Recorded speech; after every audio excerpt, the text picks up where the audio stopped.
Hello students. आज class +2 unit number 1 electrostatics के lecture number 42 में हमारा टॉपिक है equipotential surface and its properties.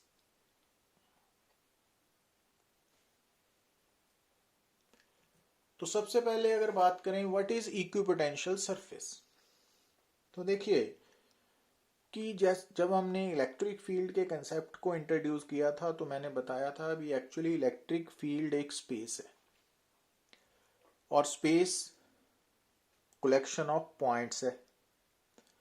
तो इलेक्ट्रिक फील्ड के अंदर हम हर पॉइंट के साथ एक तो वेक्टर क्वांटिटी लिंक करते हैं, that is known as electric field intensity. और ये इलेक्ट्रिक फील्ड इंटेंसिटी ये डिसाइड करती है कि इलेक्ट्रिक फील्ड के अंदर जो पॉइंट चार्ज प्लेस्ड है उस पर कितनी इलेक्ट्रिक फोर्स लगेगी। और दूसरा, इलेक्ट्रिक फील्ड के अंदर हर पॉइंट के साथ हम एक स्केलर क्वांटिटी जोड़ते हैं जिसको हम बोलते हैं इलेक्ट्रिक पोटेंशियल। और इलेक्ट्रिक पोटेंशियल हमें आगे चल के हमें मालूम पड़ेगा कि ये बताएगा कि जब कोई भी चार्ज एक पॉइंट से दूसरे point with in the external electric field shift होगा तो उस चार्ज को दो पॉइंट्स के बीच में शिफ्ट करने के लिए जो वर्क डन है वो कितना करना पड़ेगा, वो पोटेंशियल की टर्म में हम कैलकुलेट कर सकते हैं। अब जैसे कि मैंने बताया कि electric field collection of points है और हर पॉइंट के साथ हमने एक स्केलर क्वांटिटी पोटेंशियल लिंक की हुई है। तो अगर हम गिवन इलेक्ट्रिक फील्ड के अंदर उन पॉइंट्स को जोड़ें जिनका पोटेंशियल सेम है तो एक सरफेस ऑब्टेन होगा स्पेस में, और वो जो सरफेस है उसको हम बोलेंगे इक्विपोटेंशियल सरफेस। जैसा कि नाम ही सुजेस्ट कर रहा है, वो सरफेस जिसके हर पॉइंट के ऊपर इलेक्ट्रिक पोटेंशियल की वैल्यू सेम होगी, बराबर होगी, तो उसको बोलते हैं इक्विपोटेंशियल सरफेस। अब अगर हम इक्विपोटेंशियल सरफेस की बात करें तो इसको हम ऐसे समझ सकते हैं कि जैसे हमने इलेक्ट्रिक फील्ड को ज्योमेट्रिकली रिप्रेजेंट करने के लिए हम इलेक्ट्रिक फील्ड लाइंस की हेल्प लेते हैं, उसी तरह से हम इलेक्ट्रिक फील्ड को ज्योमेट्रिकली रिप्रेजेंट करने के लिए हम इक्विपोटेंशियल सरफेसेस की हेल्प भी ले सकते हैं। अब उससे पहले हम बात करेंगे प्रॉपर्टीज ऑफ इक्विपोटेंशियल सरफेस। तो फर्स्ट प्रॉपर्टी जैसा कि आप देख रहे हो कि no work is done to transfer a charge from one point to another point on an equipotential surface. अब जैसा कि आपको स्क्रीन पे एक इक्विपोटेंशियल सरफेस नजर आ रहा है, तो इस सरफेस पे हमने दो points A and B select कर लिए। अब मान लो ए पॉइंट का पोटेंशियल वी ए है, बी का है वी बी, और क्यू नॉट चार्ज है जो हम शिफ्ट करेंगे फ्रॉम ए टू बी। तो बाय डेफिनेशन जब हम, क्योंकि इक्विपोटेंशियल सरफेस इलेक्ट्रिक फील्ड के साथ लिंक्ड टर्म है, तो इलेक्ट्रिक फील्ड के अंदर जब हम चार्ज शिफ्ट करेंगे तो work done from A to B against the electric force का फार्मूला इक्वेशन नंबर 1 से हम ऑलरेडी डिस्कस कर चुके हैं। और क्योंकि ए एंड बी ये दो पॉइंट्स इक्विपोटेंशियल सरफेस पे लाई कर रहे हैं तो इट मींस वी ए और वी वी बराबर है by definition of equipotential surface. तो इट मींस इक्वेशन 1 क्या हो गई, डब्ल्यू ए बी जीरो। तो इट मींस अगर आप किसी भी चार्ज को गिवन इक्विपोटेंशियल सरफेस की one point to another point shift करते हो तो वर्क डन जीरो आएगा। सेकेंड प्रॉपर्टी है कि जो इलेक्ट्रिक फील्ड लाइंस है they are always perpendicular to the equipotential surface. Electric field lines are always normal to the equipotential surface. इसका मतलब है कि अगर आपको इक्विपोटेंशियल सरफेस गिवन है तो उस सरफेस के ऊपर अगर आप गिवन पॉइंट पे परपेंडिकुलर ड्रॉ करते हो तो वो इलेक्ट्रिक फील्ड इंटेंसिटी की डायरेक्शन बताएगा उस पॉइंट पे। अब इसको प्रूव करने के लिए जैसा कि हम line integral of electric field वाले आर्टिकल में लेक्चर में किया था कि अगर आप किसी भी चार्ज को point A to B in the electric field shift करते हो तो work done against the electric force equation number 1 से हम लिख सकते हैं ना। अब क्योंकि जो ए एंड बी पॉइंट्स है अगर ये इक्विपोटेंशियल सरफेस पे लाई कर रहे हैं तो जैसा कि हमने फर्स्ट पॉइंट में डिस्कस किया तो वर्क डन क्या होगा, 0। तो इट मींस इक्वेशन नंबर 1 की लेफ्ट हैंड साइड अगर 0 हो गई तो it means E dot D L 0 होगा।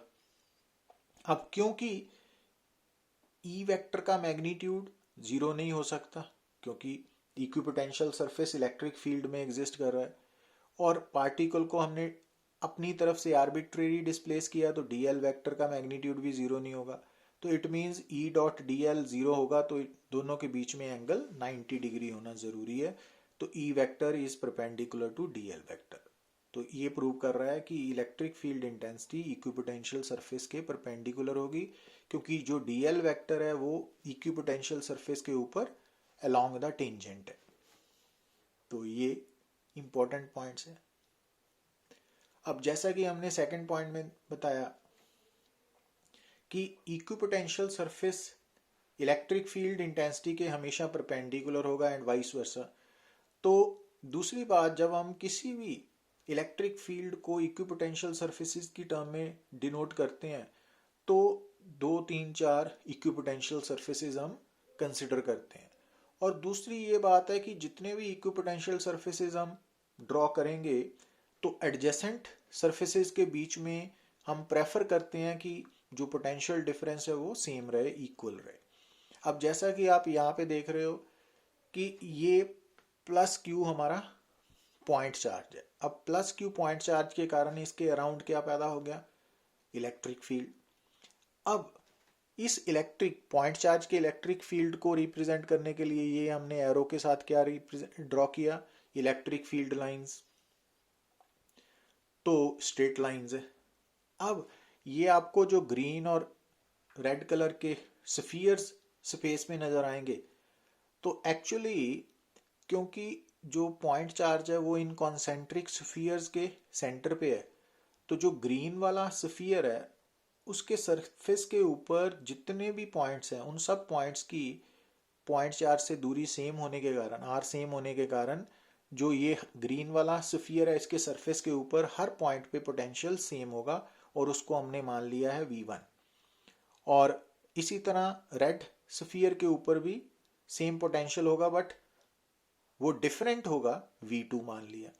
अब यहां आप देखिए क्योंकि V की वैल्यू Q पॉजिटिव है तो V1 का रेडियस कम है, V2 का ज्यादा है, तो it means V2 less than V1 है। और अगर यही चार्ज नेगेटिव होता तो नेगेटिव होने के कारण, नेगेटिव साइन के कारण V2 V1 से ग्रेटर देन हो जाना था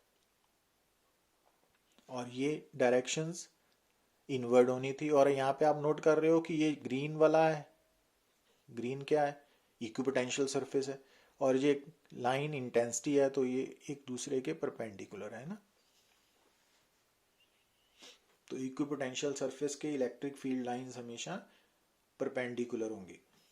अब यहाँ पे देखिए आपको क्या गिवन है कि uniform electric field basically equally spaced parallel lines के साथ हम ड्रॉ करते हैं, स्ट्रेट लाइंस। तो इक्विपोटेंशियल सरफेसेस कैसे होंगे, वो पैरेलल प्लेन सरफेसेस होंगे जो फील्ड लाइंस के परपेंडिकुलर होंगे। ये तो यूनिफॉर्म इलेक्ट्रिक फील्ड को रिप्रेजेंट करने के लिए जो इक्विपोटेंशियल सरफेसेस हैं वो पैरेलल प्लेन पर सरफेसेस होंगे जो perpendicular to the field lines होंगे। और एक बात और, क्योंकि जैसा हमने बताया पोटेंशियल ग्रेडियंट के टॉपिक में कि जो इलेक्ट्रिक फील्ड इंटेंसिटी है ना, along the electric field potential decreases. तो जैसे हम इस तरफ मूव करेंगे तो पोटेंशियल अगर कम होगा तो इट मींस V2 का पोटेंशियल V1 से कम होगा या V1 V2 से ज्यादा होगा। तो ये याद रखना है आपने।